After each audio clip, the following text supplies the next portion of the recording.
यह घटना तब की है जब मैं एरिज़ोना में अपने दोस्तों के साथ वीकेंड मनाने के लिए गया हुआ था।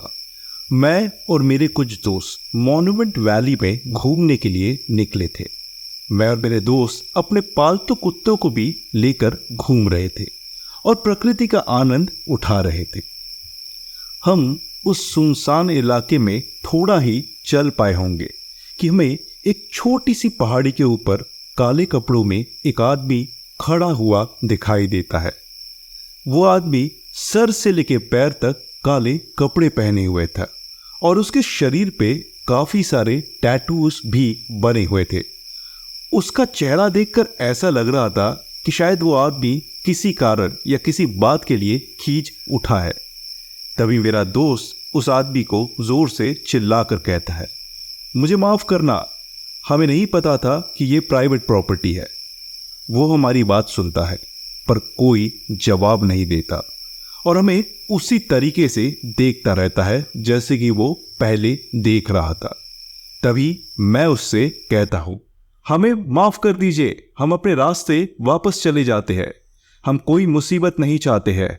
हम अभी अपने कुत्तों को लेकर और अपने रास्ते निकल जाते हैं। इतना कहते ही वो आदमी अपनी होठों को हिलाने लगा और कुछ बड़बड़ाने लगा। मैं कुछ अच्छे से सुन तो नहीं पा रहा था पर ऐसा लग रहा था जैसे कि वो किसी मंत्र का जाप कर रहा हो। हम धीरे धीरे कर उस जगह से पीछे की ओर जाने लगे। हम अपने कुत्तों को भी साथ चुपचाप पैदल वहां से निकल जाते हैं। थोड़ी देर में हम इतनी दूर पहुंच गए कि अब हमें वो आदमी दिखाई नहीं दे रहा था। अब हम अपने होटल वापस आ चुके थे। हमने अपना होटल उस माउंट वैली से कुछ ही दूर पे लिया हुआ था। हम वहां पर खाना खा रहे थे और थोड़ा गाना बजाना भी हो रहा था। मैं उस अजीब से आदमी के बारे में पूरी तरीके से भूल ही चुका था और फिर तभी मैंने अपने होटल के सामने वाले गार्डन में किसी चीज को देखा। हमें कुछ अजीब सी आवाजें सुनाई दी। मैंने गाने को धीमा किया और खिड़की से बाहर झांक के मैंने देखा कि गार्डन के सामने जो पूल बना हुआ है, उस पूल के आगे वाली पोर्च पे एक काफी बड़ा काले कलर का कुत्ता बैठा हुआ है जो कि सीधा हमारे रूम के अंदर जैसे झांक रहा हो। इस कुत्ते की पीली भयानक सी आंखें थी। मुझे वह कुत्ता देखकर बहुत ही अजीब सा महसूस हुआ। मैंने अपने दोस्त टॉमी को बुलाया और मैंने उससे बोला, देखो टॉमी, अपने होटल के सामने काफी बड़ा सा कुत्ता है। टॉमी नशे में था और वो मेरे पास आता है और कहता है कि शायद ये कुत्ता कुछ खाने की चीजों को ढूंढते हुए यहां तक आ गया होगा। और तभी जैसे टॉमी ये कहता है वैसे ही वो कुत्ता भागते हुए फेंसेस को पार करते हुए हमारे रूम के बगल में आ जाता है। हमारा रूम होटल के ग्राउंड फ्लोर पर ही था और ये होटल भी काफी छोटा था और इसी वजह से ना ही यहाँ कोई सिक्योरिटी गार्ड और ना ही कोई रिसेप्शनिस्ट वगैरह ऐसा कोई इंसान था।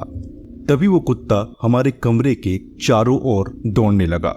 वो कभी हमारे कमरे के पीछे बने हुए लॉन में दौड़ के पहुंच जाता तो कभी हमारे कमरे के सामने वाले गार्डन में। मुझे ये सब देख के काफी अजीब लगा।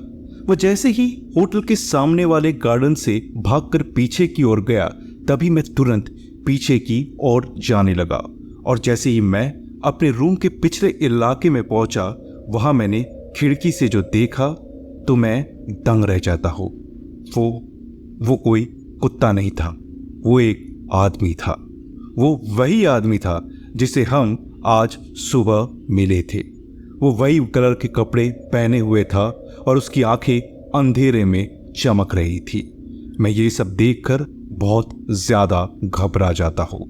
मैं हल्के हल्के नशे में था लेकिन ये सब देखकर मेरा नशा पूरी तरीके से उतर चुका था। तभी मैंने ध्यान दिया कि मेरे कानों में कुछ चीज सुनाई दे रही है। नहीं, वो कोई गाना नहीं था। वो कुछ ऐसे सुनाई दे रहा था जैसे कि कोई मंत्रों का जाप कर रहा हो। और तभी मेरे दिमाग में वो चीज आती है कि सुबह मुझे ऐसे ही कुछ उस आदमी के मुंह से सुनाई दिया था और मैं जब ध्यान से उस आदमी की ओर देखता हूँ जो अंधेरे में खड़ा हुआ था, तो मुझे अच्छे से समझ में आ जाता है कि वो आदमी फिर से उन्हीं मंत्रों का जाप कर रहा है। मैं अपने दोस्त को आवाज़ लगाता हूँ और उसे वहाँ ये सब दिखाता हूँ। वो भी काफ़ी घबरा जाता है। हम अपने कमरे के सारी खिड़की दरवाजे को अच्छे से बंद कर देते हैं और अपने कमरे में दुबक कर बैठ जाते हैं। हम दोनों काफ़ी घबराए हुए थे। हमारा पूरा नशा उतर चुका था। मैं डर के मारे काँप रहा था। तभी टॉमी मुझे पानी की बोतल मांगते हुए पानी पीने को कहता है और खुद को शांत रखने के लिए भी कहता है। मैं थोड़ा सा पानी पीता हूँ और खुद को शांत रखने की कोशिश करता हूँ, पर तभी हमें सिर में काफ़ी तेज दर्द होने लगता है। ये वो वाला सर का दर्द नहीं था जो कि नशा करने के बाद होता है। ये दर्द ऐसा था जैसे कि कोई हमारे सर को दोनों तरफ से खींच रहा हो और किसी भी पल हमारा सर दो टुकड़े हो जाएगा। और तभी हमें हमारे दरवाजे पर किसी चीज के पंजे मारने की आवाज आती है।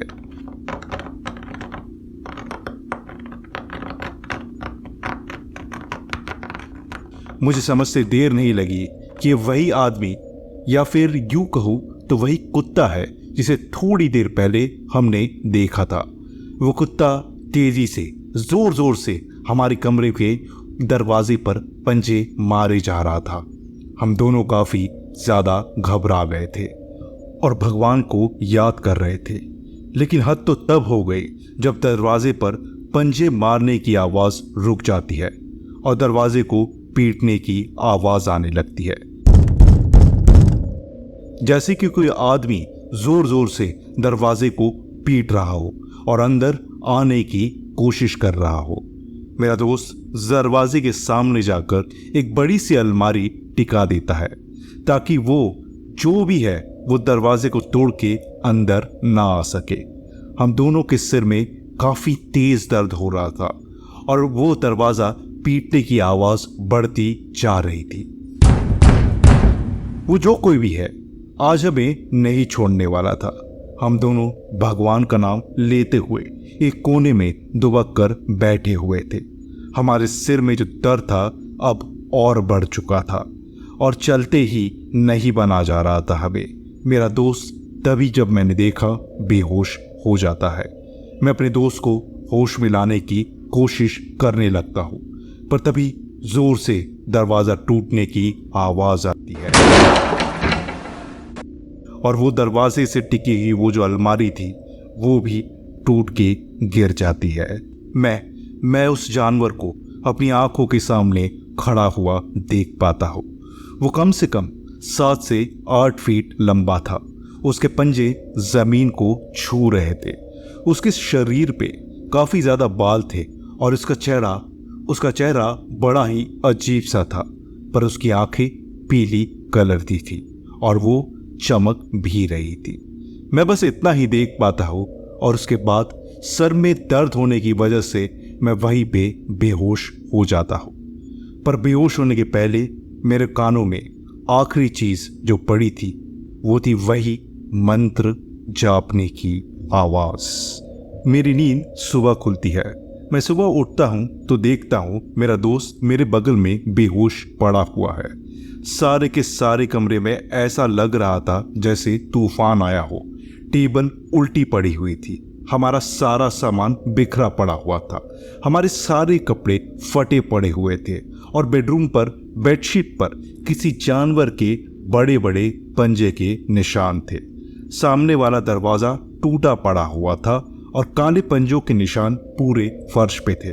हम तुरंत उस होटल के मालिक से संपर्क करते हैं और अपनी पूरी घटना को होटल के मालिक को बताते हैं। वो तुरंत हमें उस होटल से एक दूसरी जगह पर शिफ्ट कर देता है और इस घटना के बारे में किसी को ना बताने के लिए हमें पैसे भी देता है। बाकी की ट्रिप हमारी डर डर के कटती है। हम दोनों में से कोई भी उस बारे में बात नहीं करना चाहता था। जब हम ट्रिप से वापस आ जाते हैं तो मेरी तबीयत और भी ज़्यादा खराब होने लगती है। इतनी खराब कि मुझे हॉस्पिटलाइज करना पड़ा।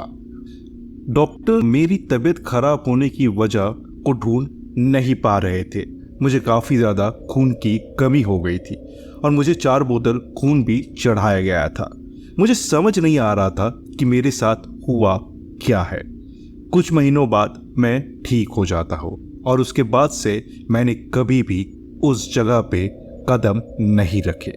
मैं सिर्फ आप लोगों से इतना ही कहना चाहूँगा कि अगर आप नवाज़ो इस ट्राइब की किसी भी जगह पे जाते हैं तो दिन के समय में भी आप सोच समझ कर ही किसी से बात करें और सोच समझ कर ही उस जगह पर जाए। हम उन नवाज़ो लोगों की जगहों में उनके गेस्ट बनकर जाते हैं और अगर वो हमसे रूठ जाते हैं तो हमारे साथ क्या होता है उसकी मैं कल्पना भी नहीं कर सकता। मैं वहाँ के रहने वाले लोगों को हमें पसंद ना करने के लिए दोष नहीं दूंगा। कुछ ऐसी चीज़ें भी होती है जो हमारी समझ के परे होती है। हमें अपने काम से काम रखना चाहिए और उन्हें परेशान नहीं करना चाहिए, क्योंकि अगर हम उन्हें परेशान करते हैं तो उसका अंजाम कितना बुरा हो सकता है उसकी एक छोटी सी झलक मैंने देख ली है।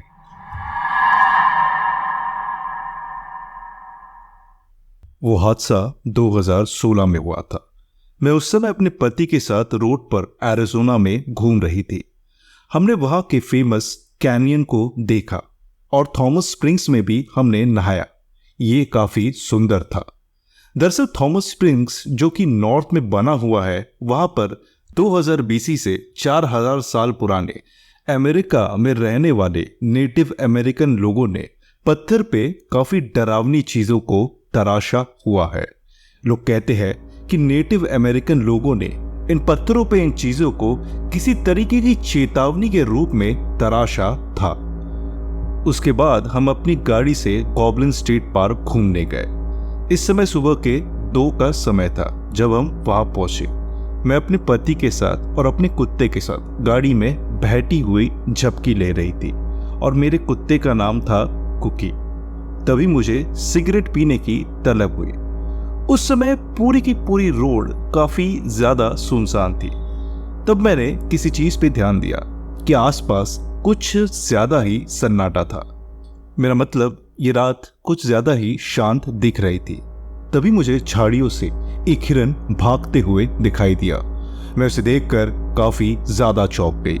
मेरे पति मुझे डरा हुआ देखकर हंसने लगते हैं और मैं उन पर गुस्सा करती हूँ। मेरे उठने के बाद ही मेरा कुत्ता कुकी भी उठ जाता है और मैं सोचती हूँ कि क्यों ना मैं उसे कुछ खाना खिला ही दूं। मैं अपनी गाड़ी के पीछे की तरफ जाती हूँ तो कुकी काफी जोर से भौंकने लगता है।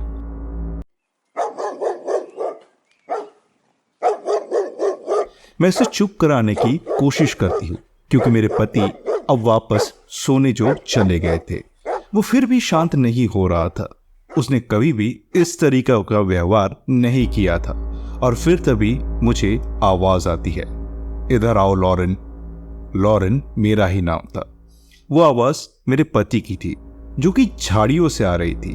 मैं ये सुनकर अपनी जगह पे खड़ी की खड़ी रह गई और ये सोच में पड़ गई कि मेरी पति बाड़ी से बाहर कब निकले और अगर निकले भी तो मैंने ध्यान क्यों नहीं दिया। मैं उसका नाम पुकारते हुए उस झाड़ी की ओर चलने लगती हूँ और फिर से मुझे मेरे पति की आवाज आती है, इधर आओ लॉरेन। मैं थोड़ा घबरा जाती हूँ और अपने कदम उस झाड़ी की ओर बढ़ाने लगती हूँ। मैं धीरे धीरे कर उस झाड़ी की ओर पहुंचने ही वाली थी। तभी मैं एक बार फिर अपने पति को आवाज लगाकर पूछती हूँ कि क्या सब ठीक है, और तभी मुझे अपने पति की आवाज आती है, पर इस बार आवाज गाड़ी के अंदर से आई थी। वो मेरा नाम लेके पूछ रहे कि क्या सब ठीक है, पर उनकी आवाज में हल्की सी नींद थी। तभी मेरे शरीर में डर की एक लहर दौड़ जाती है। मैं सोचने लगती हूँ कि अगर मेरे पति गाड़ी के अंदर बैठे हुए हैं तो मैं बस इतना ही सोच पाती हूँ और फिर मेरे ऊपर कोई चीज झपट पड़ती है। मैं धाम से नीचे गिर जाती हूँ। मैंने जब ऊपर देखा तो मेरे ऊपर एक अजीब सा जानवर खड़ा हुआ था जो कि आधी औरत और आधी भेड़िए के रूप में दिखाई दे रहा था। वो अपनी पीली डरावनी आंखों से मेरी आंखों में देख रहा था। वो बहुत ही ज्यादा डरावना दिखाई दे रहा था। उसकी आंखें इतनी खूंखार थी कि मैं डर के कारण अपनी आंखें बंद कर लेती हूँ। मेरे मुंह से बिल्कुल भी आवाज नहीं निकली। मैं चिल्लाना चाहती थी पर मेरी आवाज कहीं गायब हो गई थी। मुझे अभी भी उस जानवर का चेहरा अच्छे तरीके से ध्यान है। उसकी नाक काफी लंबी थी और उसके शरीर पे काफी सारे बाल थे। उसके लंबे सफेद नुकीले दांत थे जो कि उसके मुंह से बाहर निकल रहे थे। उसके 2 लंबे कान थे और उसके सिर पर एक बड़ा सा सींग था, जैसे कि हिरन के सर पे होता है। तभी उसने अपना जबड़ा खोला। उसका मुंह काफी बड़ा था। वह मेरे और ऊपर से बड़े से मुंह को लेकर पास आता है। मुझे लगा कि ये मेरा आखिरी दिन था। उसका बड़ा जबड़ा मेरे सर को एक ही बार में उखाड़ के फेंक सकता था। तभी कुकी दौड़ते हुए मेरे पास आता है और उस जानवर के ऊपर झपट पड़ता है। वो जानवर मेरे ऊपर से हट जाता है और तब मैं उस जानवर की बॉडी को पहली बार अच्छे से देखती हूँ। वो जो कुछ भी था वो काफी लंबा था, लगभग 8 फीट। उसकी बहुत बड़ी पूंछ थी, उसके हाथ से भी बड़ी, और उसके हाथ भी थे, लेकिन ये बिल्कुल इंसानों जैसे थे। जैसे ही कुकी उस जानवर के ऊपर झपट पड़ता है तभी वो जानवर उसको एक पंजा मार देता है और झाड़ियों में कहीं दौड़ते हुए चला जाता है। तभी गाड़ी के अंदर से मुझे अपने पति की आवाज आती है, बाहर क्या हो रहा है? मैं दौड़कर अपनी गाड़ी में कुकी को लेके अंदर चली जाती हूँ। मैं घबराते हुए उसको कहानी बताती हूँ कि अभी मेरे साथ क्या हुआ, और मुझे ये भी कहती हूँ कि हमें यहाँ से अभी के अभी निकलना होगा। मेरे पति तुरंत मेरी आवाज में डर को देखकर गाड़ी को भगाने लगते हैं। हम लगभग 100 किलोमीटर प्रति घंटे की रफ्तार से गाड़ी दौड़ा रहे थे। तभी हमें सामने भैंस दिखाई देती है और गाड़ी की तेज होने की वजह से हम भैंस से जाके टकरा जाते हैं। दरअसल भैंस का झुंड पूरे रास्ते को क्रॉस कर रहा था, पर गाड़ी तेज होने के कारण हम गाड़ी को समय पर नहीं रोक पाते हैं और काफी जोरों से हम उन भैंसों से जाके टकरा जाते हैं। उस भैंस का सर तो लगभग उसके धड़ से अलग हो चुका था और वो रोड पर पड़ी हुई थी। वो दर्द में चिल्ला रही थी। तभी हम उस जानवर को डर में नहीं छोड़ सकते थे, इसीलिए मेरे पति अपनी गाड़ी से एक चाकू लेकर वहां उस भैंस की ओर बढ़ने लगे ताकि वो उस भैंस को उस दर्द से छुटकारा दिला सके। वो अपनी गाड़ी से बाहर निकलते हैं और तभी वो देखते हैं कि वो जानवर वापस आ चुका था। वो हमारा पीछा कर रहा था और शायद उसी जानवर की वजह से ये भैंसें जो है डर के रोड पे आ गई थी। बाकी भैंसों का झुंड वहां से भाग जाता है। मैं डर की वजह से बेहोश हो गई थी और अब बाकी की घटना मैं अपने पति के नजरिए से सुनाऊंगी। इस वक्त सिर्फ मैं और वो जानवर और हम दोनों के बीच वो लगभग मरने की हालत में भैंस पड़ी हुई थी। मुझे अपने कानों में कुकी की जोर जोर से भौंकने की आवाज आ रही थी। वो जानवर एक कदम आगे रखता है और मेरी ओर बढ़ने लगता है। उसका जबड़ा अभी भी खुला हुआ था। उसकी आंखें हेडलाइट्स पड़ने की वजह से चमक रही थी। वो मेरे पास आ चुका था और मुझसे मुश्किल से कुछ मीटर की ही दूरी पर खड़ा था। मैं डर में इतना सहम गया था कि मैं अपने हाथ को तक हिला नहीं पा रहा था। मुझे लगा आज मेरा आखिरी दिन है, पर तभी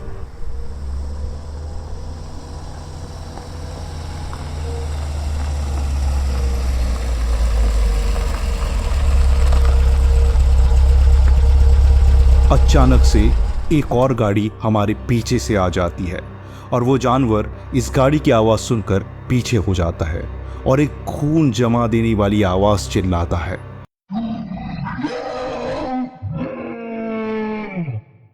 और झाड़ियों में कूदकर जंगलों में कहीं गायब हो जाता है। जैसे ही वो गाड़ी हमारे पास पहुंची, उसमें से एक फॉरेस्ट रेंजर निकला जिसने हमें उस भैंस को गाड़ी से ठोकर मारते हुए देख लिया था। उस फॉरेस्ट रेंजर ने अपनी बंदूक निकाली और उसी समय उस भैंस के सर पे मार दिया। वो चाहता था कि वो भैंस उस दर्दनाक मौत से छुटकारा पाकर शांति से खत्म हो जाए। हम पूरी घटना उस रेंजर को बताते हैं और वह हमसे कहता है कि तुम्हें डरने की कोई ज़रूरत नहीं है। शायद ये एक हाइब्रिड जानवर था जो कि इस रीजन में पाया जाता है। मेरी पत्नी सदमे में थी और मैं नहीं चाहता था कि हमारे साथ फिर से ऐसा कुछ हो। मैं अपने फ़ोन की मदद से एक दूसरे कस्बे में होटल बुक करता हूँ और थोड़ी देर बाद हम वहाँ पहुँच गए। मैंने अपने पत्नी और कुत्ते को वहाँ पर सुला दिया, पर मैं बिल्कुल भी सो नहीं पा रहा था। मैं आंखें बंद करते ही मुझे वो जानवर मेरी आंखों के सामने दिखाई देता। उसकी वो भयानक आंखें, वो चमकीली भयानक आंखें मेरी आंखों के सामने आ रही थी। मैं कभी कभी सोचता हूँ कि वो जानवर वहाँ पे कहाँ से आया था, और अगर वो फॉरेस्ट रेंजर उस रात नहीं आते तो मेरा क्या होता। मेरे मन में कई सारे सवाल रहते हैं। मैं एक बार फिर उस जगह पर जाकर उस जानवर के बारे में जांच पड़ताल करना चाहता हूँ, पर मुझे डर है कि अगर फिर से मेरे साथ वही घटना घटती है तो शायद मुझे बचाने के लिए वहाँ पर कोई नहीं होगा, ना ही मेरा कुत्ता और ना ही वो फॉरेस्ट रेंजर।